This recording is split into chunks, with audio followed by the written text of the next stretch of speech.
Hello everyone, હું હુમા કુરેશી છું અને હું આપનું સ્વાગત કરું છું ખાસ હેલ્થ સિરીઝમાં આપના માટે અજંતા ફાર્માની તરફથી એનિમિયા અવેરનેસ પ્રોગ્રામ. આપણે જ્યારે રોજિંદા આરોગ્ય સંબંધિત ચિંતાઓ વિશે વાત કરીએ છીએ જે ઘણીવાર અવગણવામાં આવે છે અને એમાંનું એક એવું મુદ્દું છે જે લાખો લોકોને ખાસ કરીને મહિલાઓને અસર કરે છે પણ ઘણીવાર એનું નિદાન થતું નથી અથવા એ અવગણાય છે. એનિમિયા. જો તમે ક્યારે અસામાન્ય રીતે થાકેલા અથવા ચક્કર આવતા અનુભવ્યા હોય તો કૃપા કરીને તેને અવગણશો નહીં, કારણ કે એનિમિયા અને તેનું મહત્વ સમજવું જરૂરી છે. હું અહીં એક નિષ્ણાત સાથે જોડાયો છું જે આપણને એનિમિયાની વિજ્ઞાન, કારણો અને તેના ઉપાયો સમજાવશે. ડૉક્ટર, કૃપા કરીને અમને સમજાવો કે આયર્નની ઉણપ એટલે શું અને ભારતમાં ખાસ કરીને ગર્ભાવસ્થામાં મહિલાઓમાં તે કેટલી સામાન્ય છે. Thank you Huma for inviting મી.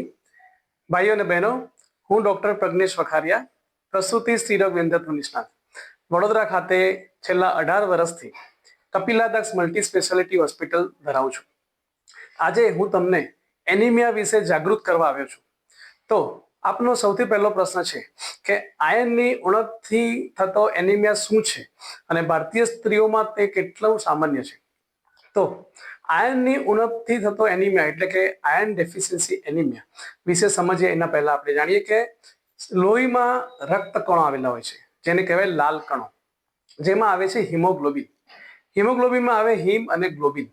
આ હિમ છે તે આયર્ન તત્વનું બનેલું છે, એટલે સ્વાભાવિક રીતે જ સ્વસ્થ લાલ કણો બનવા માટે આયર્ન અતિ આવશ્યક છે અને પૂરતા આયર્નના વિના રક્તકણોની ઉણપના લીધે શરીર ઓક્સિજનનું વહન કરી શકતું નથી, જેના કારણે આયર્ન ડેફિશિયન્સી એનિમિયા થતો હોય છે, જેના લીધે ભાઈઓ અને બહેનો ખૂબ થાક અનુભવતા હોય છે અને શરીરમાં નબળાઈ અનુભવતા હોય છે.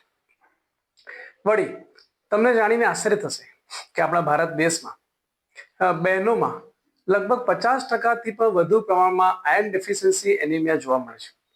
ખાસ કરીને જે બહેનોને માસિક ચક્ર ચાલુ હોય એટલે કે મેનોપોઝની આગળની ઉંમર અને એમાં પણ સવિશેષ સગર્ભાવસ્થામાં આ આયર્નની ઉણપનો એનિમિયા સામાન્ય બાબત થઈ ગઈ છે. તો ગર્ભાવસ્થા દરમિયાન અને સામાન્ય રીતે મહિલાઓ માટે આદર્શ હિમોગ્લોબિન સ્તર શું છે અને આ બંને જૂથોમાં આયર્નની ઉણપથી થતી એનિમિયાના મુખ્ય કારણો કયા છે? શું જોખમ? ખૂબ જ સરસ સવાલ પૂછ્યો હુમા. સામાન્ય રીતે સ્ત્રીઓમાં હિમોગ્લોબિનનું સ્તર 12 ગ્રામ પ્રતિ ડેસિલીટર હોવું જોઈએ. વળી સગર્ભા બહેનોમાં કમસે કમ 11 ગ્રામ પ્રતિ ડેસિલીટર તો જોઈએ જ. જોકે મારી રોજિંદી પ્રેક્ટિસમાં હું એનાથી વિપરીત પરિસ્થિતિ જોઉં છું, કારણ કે ઘણી ખરી બહેનોમાં હિમોગ્લોબિનનું સ્તર 8 થી 9 ગ્રામ પ્રતિ ડેસિલીટર જોવા મળે છે. એમાં પણ ખાસ કરીને પહેલી સુવાવડના સરખામણીમાં બીજી કે ત્રીજી સુવાવડ હોય તો તેમાં લોહીની ઉણપ વધુ પ્રમાણમાં જોવા મળે છે. તો ગર્ભાવસ્થામાં આયર્નની ઉણપથી થતો એનિમિયા કયા લક્ષણો અને સંકેતો દર્શાવે છે અને તે કેવી રીતે માતા અને બાળક બંનેને અસર કરે છે? યસ હુમા, સગર્ભાવસ્થામાં સ્વાભાવિક રીતે જ આયર્નની ઉણપની શક્યતા વધી જાય છે, કારણ કે માતા અને બાળક બંનેને આયર્નની જરૂર પડે છે અને એ જરૂરિયાત પૂરી ન થતા તેની ઉણપ વર્તાય છે. તો એના લક્ષણોમાં ખાસ કરીને પૂરતો આરામ કર્યા પછી પણ થાક કે અશક્તિ અનુભવાય, હૃદયના ધબકારા વધી જાય, હાથે પગે સોજા આવી શકે કે ચક્કર આવે, માથું દુખે વગેરે. શું ભારતીય આહાર ગર્ભાવસ્થા દરમિયાન વધેલી આયર્નની જરૂરિયાતને પૂરી કરે છે? અને જો અનિમિયા થાય તો તેની માતા અને બાળક પર શું શક્ય નકારાત્મક અસર થઈ શકે છે? ખૂબ જ અગત્યનો સવાલ હુમા. સામાન્ય ભારતીય આહારમાં અનાજ તો ભરપૂર હોય છે, પણ એ હોય છે કાર્બોહાઈડ્રેટ્સ, જેમાં બેલેન્સ ડાયટની કમી હોય છે, જેમાં જરૂરી છે લીલા પાંદડાવાળા શાકભાજી, કઠોળ, ગોળ, બદામ વગેરે. વળી આપણે ખોરાકમાં જો ચા કે કોફીનું સેવન કરતા હોય તો તે પણ આયર્નનું શોષણ ઘટાડે છે. છેલ્લે થાય છે શું કે આપણે આહાર તો પેટ ભરીને લઈએ છીએ, પરંતુ ગર્ભાવસ્થામાં આયર્નની જે જરૂરિયાત હોય છે તે અપૂરતી જ રહે છે. હવે આપણે સમજીએ કે માતામાં એનિમિયાના શું લક્ષણો હોય. તો માતા વારે વારે કામ કરતા થાકી જાય, ચક્કર આવે, હાથે પગે સોજા આવે. વળી ડિલિવરી 9 મહિનાનો કાર્યકાળ પૂરો કરતા પહેલા જ થઈ જાય. તો વળી સૌથી ગંભીર પરિણામ છે પોસ્ટપાર્ટમ હેમરેજ, એટલે કે સુવાળ બાદ માતાનું ગર્ભાશય લોહીની ઉણપના લીધે પૂરતું સંકોચાવી ન શકે, જેના લીધે ખૂબ જ રક્તસ્રાવ થાય છે અને સગર્ભા બહેનનો જીવ જોખમમાં મુકાઈ શકે છે.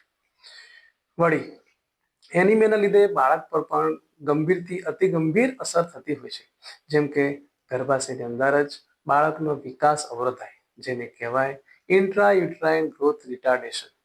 વળી જન્મેલ બાળક ઓછા વજનનું હોય તો ઘણી વખત અતિ ગંભીર અસરના ભાગરૂપે બાળકનું પેટમાં જ મૃત્યુ થઈ શકે.